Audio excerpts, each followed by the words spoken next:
Jungleland, available online now. New drama starring Charlie Hunnam, Jack O'Connell, and Jessica Barden.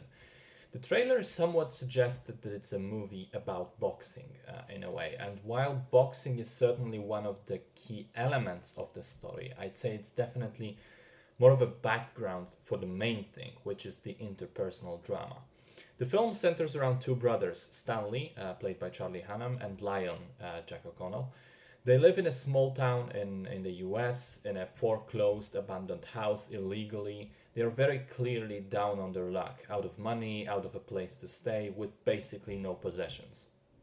Stanley, the older one, is dreaming big though. He wants the brothers to have a future, and he sees that future through Lion's talents. He knows that the younger brother has a real talent for boxing, and he tries to get him fights in various underground rings so that they may finally get a lucky break, earn some money, and get a decent life.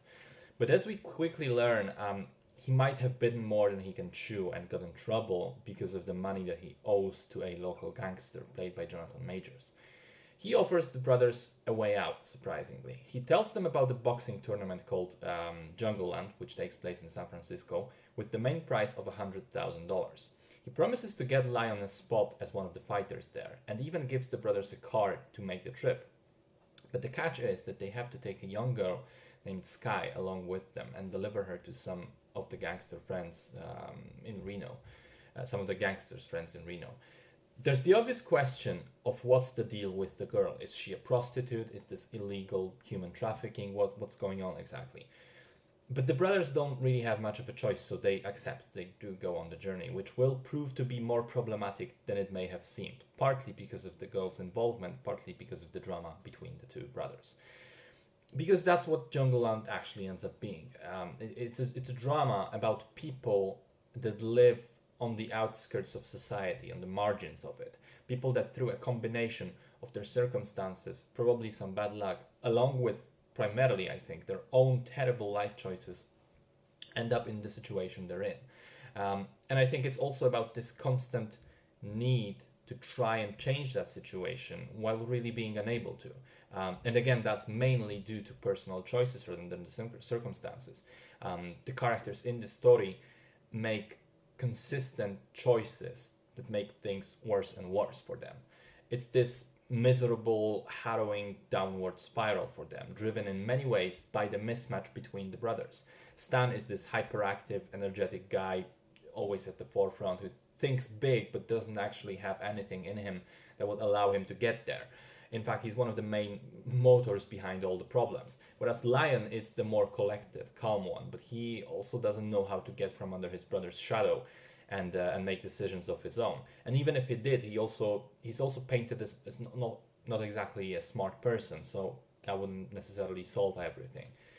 I think both parts of the brothers are written and performed quite well, and this relationship between the brothers is definitely the centerpiece of the film and what makes it so good. Another part is the look of the film.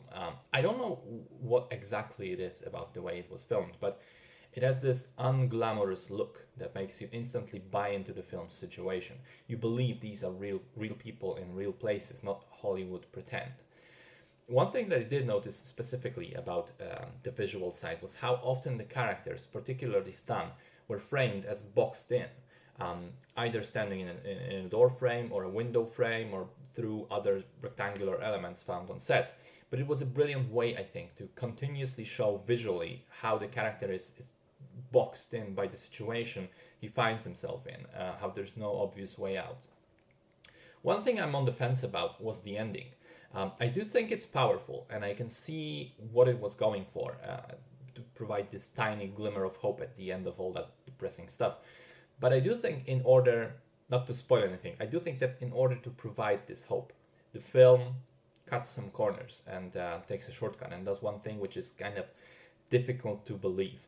But I think also that's my personal preference, because I'm sure there will be people who will appreciate the way it ends. In any case, Jungleland ends up being a really solid drama with some great writing brought to life by excellent performances, particularly by Charlie Hunnam, and a very fitting visual atmosphere.